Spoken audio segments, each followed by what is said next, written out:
प्यारे बच्चों, आज हम लोग एक नए अध्याय की शुरुआत करने जा रहे हैं और एनसीईआरटी के अकॉर्डिंग जो है ये अध्याय 4 है, विद्युत धारा का चुंबकीय प्रभाव। तो आइए इसकी हम लोग भूमिका क्या है, इसका इंट्रोडक्शन क्या है, हम लोग इसके बारे में जानते हैं।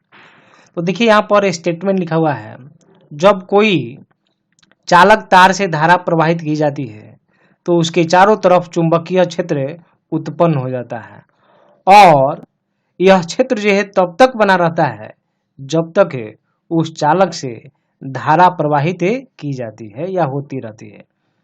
सपोज मान लीजिए ये कोई तार है, ये कोई हम लोग तार ले लिए हैं, तार ए बी लिए हैं और जब इस तार से धारा प्रवाहित करें और जब इस तार से धारा प्रवाहित की जाएगी तब इस तार के चारों तरफ जो है एक क्षेत्र उत्पन्न हो जाता है और जिसे चुंबकीय क्षेत्र हम लोग बोलते हैं।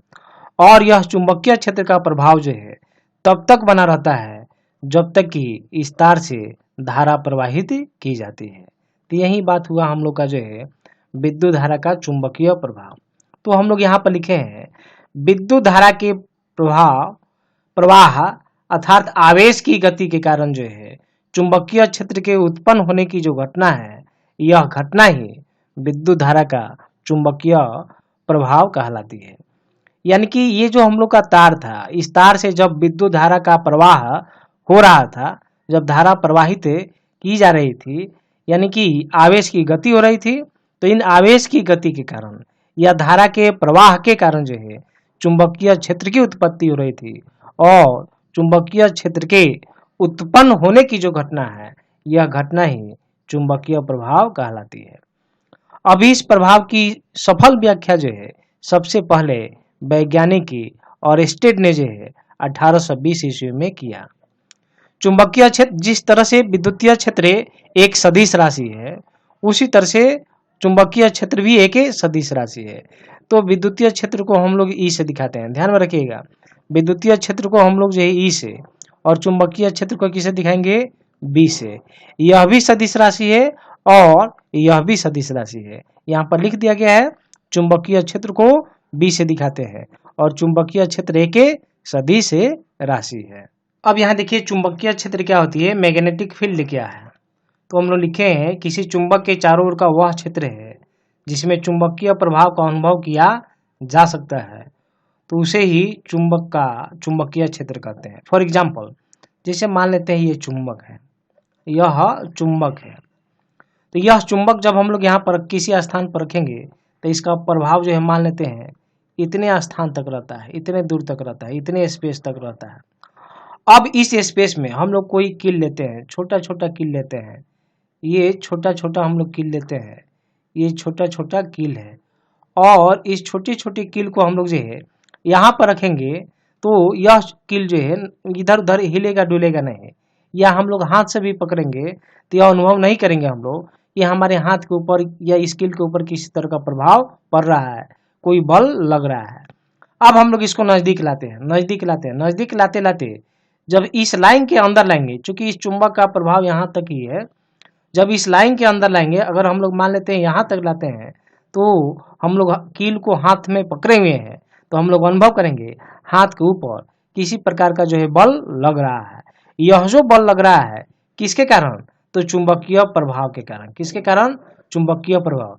और यह चुंबकीय प्रभाव किसका है, चुंबक का है, यह चुंबक का है। तो इस तरह से इस चुंबक के चारों तरफ जो है जितने क्षेत्र तक जो है, जितने स्पेस तक जो है इस चुंबक का प्रभाव रहेगा, तो यह चुंबक का जो प्रभाव है यही उस चुंबक का चुंबकीय क्षेत्र कहलाएगा। यानी कि यह जो हिस्सा आप देख रहे हैं इसे ही चुंबकीय क्षेत्र कहेंगे। तो इस तरह से हम लोग फिर से बोल सकते हैं किसी चुंबक के चारों ओर का वह क्षेत्र जिसमें चुंबकीय प्रभाव रहता है, यानी कि चुंबक का प्रभाव रहता है, तो उस चुंबक का वही जो है उस चुंबक का चुंबकीय क्षेत्र कहलाता है। बच्चों आइए अब हम लोग और स्टेट के प्रयोग के बारे में हम लोग पढ़ेंगे। उससे पहले यहाँ पर हम लोग लिखे हैं गतिमान आवेश से चुंबकीय क्षेत्र की उत्पत्ति है। कोई भी चुंबक होता है तो उसके चारों तरफ चुंबकीय क्षेत्र उत्पन्न होता है। ठीक उसी प्रकार से कोई चालकीय तार हो और जब उससे धारा प्रवाहित की जाएगी तब आवेश की गतिशीलता के कारण, गतिशील आवेश के कारण जो है क्षेत्र उत्पन्न होता है। अब ये क्षेत्र उत्पन्न हो रहा है या नहीं हो रहा है, इस बात को कैसे साबित करेंगे? तो इस बात को साबित करने के लिए ओरेस्टेड साहब ने जो है एक प्रयोग किया, जिसे हम लोग ओरेस्टेड के प्रयोग के नाम से हम लोग जानते हैं। तो आइए देखिए ओरेस्टेड का प्रयोग क्या है। यहाँ पर हम लोग एक सर्किट लिए हुए हैं और यहाँ पर सोर्स लगाए हुए हैं, देख रहे हैं, ये पॉजिटिव टर्मिनल है और ये नेगेटिव टर्मिनल है। ये स्विच है, ये की है, स्विच है, कुंजी है, और ये ओपन स्विच है, यानी कि खुला परिपथ है। जब खुला परिपथ रहता है ऐसी स्थिति में, यानी कि उस परिपथ से धारा प्रवाहित नहीं होगी, और जब पथ बंद होगा, यानी कि बंद परिपथ में ही धारा प्रवाहित होती है। चूंकि यहाँ पर ये परिपथ खुला है, इसलिए इससे धारा प्रवाहित नहीं होगी। तो देखिए यहाँ पर कहीं भी हम लोग धारा को दिखाए हुए नहीं है।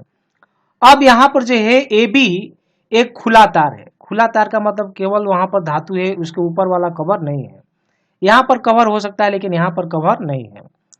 अब यहाँ पर हम लोग जो ये ओपन वाला तार है और धारा प्रवाहित ही नहीं हो रहा है, उसके जस्ट नीचे में हम लोग एक चुंबकीय सुई लिए हैं। ये इसका नॉर्थ है और इधर वाला जो है ये इसका मतलब साउथ। तो धारा प्रवाहित हम लोग यहाँ पर हो ही नहीं रहा है। ऐसी स्थिति में इस सुई में किसी तरह का जो है विक्षेप उत्पन्न नहीं होता है। विक्षेप उत्पन्न होने का मतलब है सुई जो है हिलती डुलती नहीं है, सुई जैसे थी वैसे ही रहती है। यानी कि यहाँ पर चुंबकीय क्षेत्र की उत्पत्ति नहीं हो रही है। यानी कि इस पहले वाले डायग्राम से यही साबित होता है कि जब धारा प्रवाहित नहीं होगा तो चुंबकीय क्षेत्र उत्पन्न नहीं होगा, और चुंबकीय क्षेत्र की उत्पत्ति नहीं होने के कारण ही इस सुई में किसी भी प्रकार का विक्षेप उत्पन्न नहीं हुआ है। आइए अब दूसरे डायग्राम पर हम लोग आते हैं, और यहाँ पर देखिए बंद परिपथ है। देखें स्विच को हम लोग जो है बंद कर दिए हैं, क्लोज कर दिए हैं, ये कहलाएगा बंद परिपथ। और जो पथ है, विद्युत परिपथ है, बंद होगा तो उससे धारा प्रवाहित होगी। ये पॉजिटिव टर्मिनल है, ये नेगेटिव टर्मिनल है, तो धारा का प्रवाह होगा इधर से इधर, लेफ्ट से राइट की तरफ हो जाएगा। यानी कि ये हम लोग का ओपन तार है, कौन सा है, ए बी, और इस ओपन तार से भी धारा प्रवाहित होने लगती है। पहले वाले डायग्राम में कोई भी दिशा नहीं दिखाया गया था, धारा को नहीं दिखाया गया था, लेकिन इसमें धारा को दिखाया गया है। अब धारा प्रवाहित होने लगती है ए से बी की तरफ। जब ए से बी की तरफ धारा प्रवाहित होती है, तब पहले वाला जो चुंबकीय सुई था जिसमें किसी भी प्रकार का विक्षेप नहीं उत्पन्न हुआ था, अब सुई में विक्षेप उत्पन्न हो गया है। सुई में विक्षेप उत्पन्न होना इस बात को साबित करता है इस तार के आगे पीछे या चारों तरफ जो है कोई क्षेत्र उत्पन्न हुआ है, जिसके कारण इस सुई में विक्षेप उत्पन्न हुआ है। यह इस बात को साबित करता है कि जब कोई तार से धारा प्रवाहित की जाती है तो उसके चारों तरफ क्षेत्र उत्पन्न होता है, जिसे चुंबकीय क्षेत्र कहते हैं। आइए तीसरे डायग्राम में हम लोग देखते हैं। अब टर्मिनल चेंज कर दिया गया है। टर्मिनल चेंज करने का मतलब है पहले प्लस माइनस था, अब यहाँ पर माइनस और प्लस हो गया है, तो करंट का दिशा भी बदल जाएगी। और यहाँ पर जो स्विच था उसको हम लोग क्लोज कर दिए हैं, यानी कि यह बंद परिपथ है। बंद परिपथ में धारा प्रवाहित होगा। अब धारा जो है विपरीत दिशा में पहले की अपेक्षा, यानी कि इसके अपेक्षा जो है विपरीत दिशा में इसमें प्रवाहित होने लगेगी। अब धारा का प्रवाह बी से ए की तरफ होगा। जब बी से ए की तरफ होगा, फिर से हम लोग पाते हैं कि फिर से चुंबकीय सुई में जो है विक्षेप उत्पन्न हो जाता है। ये चुंबकीय सुई में विक्षेप उत्पन्न होना इस बात का द्योतक है, इस बात को साबित कर रहा है कि चुंबकीय सुई के चारों तरफ कोई क्षेत्र उत्पन्न हो रहा है, जिस क्षेत्र को चुंबकीय क्षेत्र के नाम से हम लोग जानते हैं। तो बच्चों, हम लोग ओरेस्टेड के प्रयोग से यह हम लोग साबित कर लिए कि कोई भी तार हो, चालक तार हो, और इसे धारा प्रवाहित की जाती है, तब उसके चारों तरफ एक क्षेत्र उत्पन्न होता है, और यह क्षेत्र उत्पन्न हो रहा है या नहीं हो रहा है इस बात को साबित कर रहा है। तो सुई में विक्षेप, तो जब धारा प्रवाहित होता है तो सुई में विक्षेप उत्पन्न हो जाती है।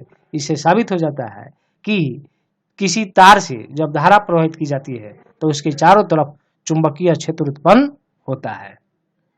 बच्चों, चुंबकीय क्षेत्र को साबित करने के लिए, दिखाने के लिए हम लोग एक और प्रयोग करते हैं। देखिए यह प्रयोग क्या है। यहाँ पर लिखे हुए हम लोग किसी सरल रेखीय चालक से प्रवाहित धारा के कारण चुंबकीय क्षेत्र, तो चुंबकीय क्षेत्र उत्पन्न हुआ है या नहीं हुआ है, इसे ही हम लोग साबित करने जा रहे हैं। एक तो हम लोग ऑरेस्टेड के प्रयोग पर है और यह दूसरा प्रयोग है।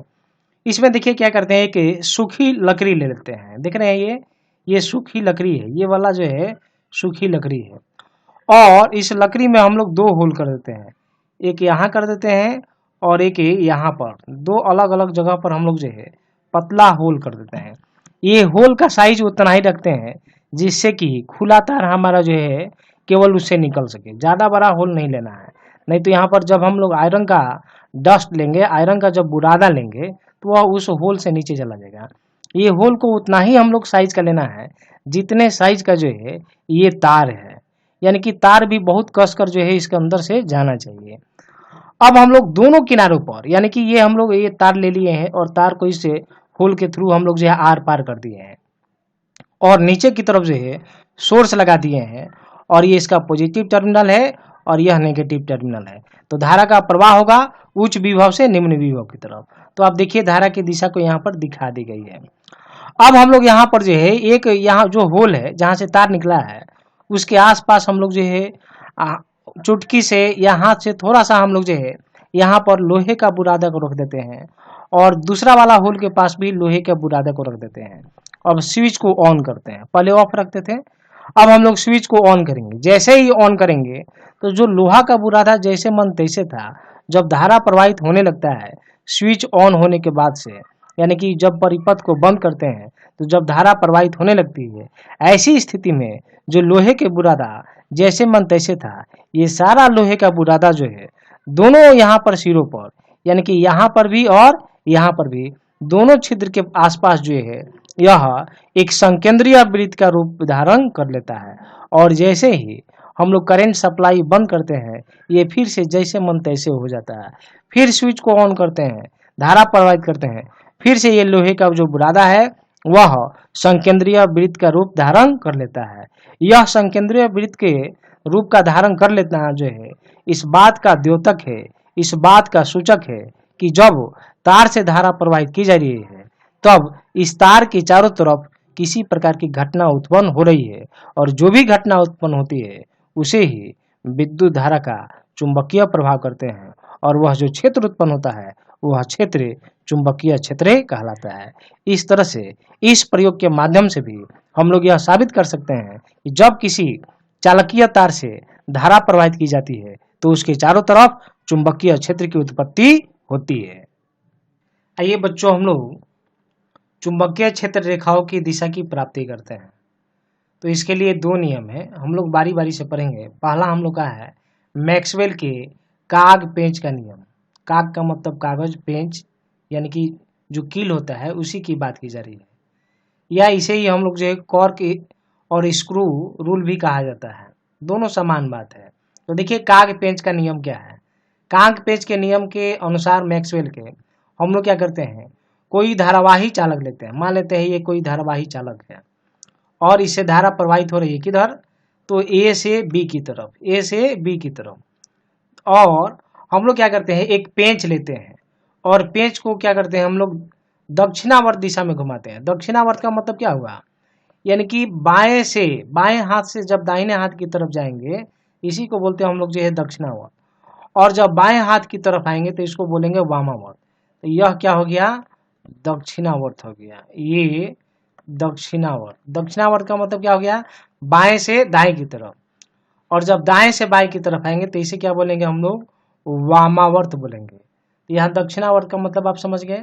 दक्षिणावर्त पेंच को घुमाने की कल्पना की जाती है जिसमें पेंच की नोक, तो ये हम लोग मान लेते हैं ये पेंच है, ये ले लिए हम लोग पेंच, और पेंच का जो नोक है धारा की दिशा में हम लोग लगाती है, धारा की दिशा में हो गया है, और इसको दक्षिणावर्त दिशा में हम लोग घुमाएंगे। जब दक्षिणावर्त दिशा में जब हम लोग घुमाएंगे तो हम लोग पाएंगे कि जो घुमाव का जो दिशा है, यानी कि अंगूठा को जो हम लोग घुमाएंगे, पेंच को घुमाना है, तो जब देखेंगे कि अंगूठा हमारा किधर घूम रहा है तो अंगूठा के घूमने की जो दिशा है वह घूमने की दिशा चुंबकीय क्षेत्र की दिशा को बतलाता है। तो आप एक तार ले लीजिए, फिर से समझ लीजिए, और इसमें धारा प्रवाहित कीजिए ए से बी की तरफ, और कोई कील ले लीजिए और कील को का जो नोक है वो धारा की दिशा में लगा दीजिए ना, और इस कील के जो सबसे पीछे वाला हिस्सा है उसको पकड़कर और दाहिने हाथ की तरफ घुमाइए। जब घुमाएंगे तो देखेंगे कि आपका अंगूठा के जो घूमने की जो दिशा होगी वही अंगूठा के घूमने की दिशा चुंबकीय क्षेत्र रेखाओं की दिशा को प्रदर्शित करेंगे। बच्चों देखिए, चुंबकीय क्षेत्र रेखाओं की दिशा प्राप्त करने का एक और यहाँ नियम हम लोग समझ रहे हैं। तो देखेंगे यहाँ पर ये है नियम दाहिने हाथ का नियम। तो दाहिने हाथ के नियम में हम लोग क्या करते हैं, कोई एक चालक ले लेते हैं, मान लेते हैं यह चालक हो गया और इस चालक में धारा प्रवाहित हो रही है, किधर से किधर, तो इधर से इधर, यानी कि ए से बी की तरफ धारा का प्रवाह है, ए से बी की तरफ। अब हम लोग इस चालक को हम लोग पकड़ते हैं दाहिने हाथ से। किससे पकड़ना है, दाहिने हाथ से पकड़ना है। दाहिने हाथ से पकड़ेंगे तो हम लोग अंगूठा को, जो हम लोग का अंगूठा होगा वो अंगूठा धारा की दिशा में होना चाहिए और इसको पकड़ेंगे तो ये देखेंगे कि उंगलियों का हम लोग का इस तरह से घुमाव होगा। तो ये जो उंगलियों का घुमाव है, यानी कि अगर मान लेते हैं ऐसे कर दिया हम लोग जो, तो यह जो उंगलियों का घुमाव है, यही उंगलियों का घुमाव चुंबकीय क्षेत्र रेखाओं की दिशा को प्रदर्शित करेंगे। आप कोई भी पेन ले लीजिए और मान लीजिए उस पेन का जो नुकीला वाला भाग है उस तरफ जो है धारा प्रवाहित हो रही है और जिधर नुकीला वाला भाग है आप उस तरफ अंगूठा लगा दीजिए और कलम को पकड़िए, यानी कि कलम को पकड़कर और नुकीले वाले भाग की तरफ, ये मान लीजिए उधर धारा प्रवाहित हो रहा है, नुकीले वाले भाग की तरफ अंगूठा को लगाइए और उंगलियों को आप मोड़िए। नहीं, हम लोग जब मोड़ेंगे उंगली को तो ये उंगलियों का जो मुड़ाव है वह उंगलियों का मुड़ाव ही चुंबकीय क्षेत्र रेखाओं की दिशा को प्रदर्शित करेंगे। आइए बच्चों, चुंबकीय बल की दिशा की हम लोग प्राप्ति करते हैं। इसके लिए भी दो नियम है। पहला नियम है दाहिने हाथ की हथेली का नियम। इसमें हम लोग क्या करते हैं, उंगलियां को, देख रहे हैं ये जो उंगली है, इस उंगली को और इस थंब को दोनों के एक दूसरे का हम लोग लंबवत रखते हैं। ये दोनों एक दूसरे के जो है लंबवत है। अब हम लोग क्या करेंगे, धारा की दिशा में अंगूठा को लगा देंगे। धारा की दिशा में अंगूठा को लगा देना है तो हम लोग पाएंगे हथेली जिधर भी होगा, धारा की दिशा में अंगूठा को लगा दीजिए तो देखिएगा आपका हथेली जिधर भी होगा उधर ही चुंबकीय बल की दिशा होगी। और जो फिंगर होगा, चारों जो उंगलियां होगा, ये चारों उंगलियां एक साथ सटकर होनी चाहिए। ये चारों उंगलियां किसको बतलाएगी, चुंबकीय क्षेत्र को दिखाएगी। इस तरह से हथेली जो है यह चुंबकीय बल को, जो उंगलियां है चुंबकीय क्षेत्र को और जो अंगूठा है वह धारा को प्रदर्शित करता है। इसे ही दाहिने हाथ की हथेली का नियम हम लोग बोलते हैं। क्योंकि दाहिने हाथ लिए हैं और दाहिने हाथ के हथेली के द्वारा चुंबकीय बल की दिशा प्राप्त किए हैं, इसलिए इसे दाहिने हाथ के हथेली का नियम हम लोग बोलते हैं। ये जब न्यूमेरिकल बनाएंगे और बल की दिशा पूछी जाएगी उस समय इस नियम का उपयोग करेंगे।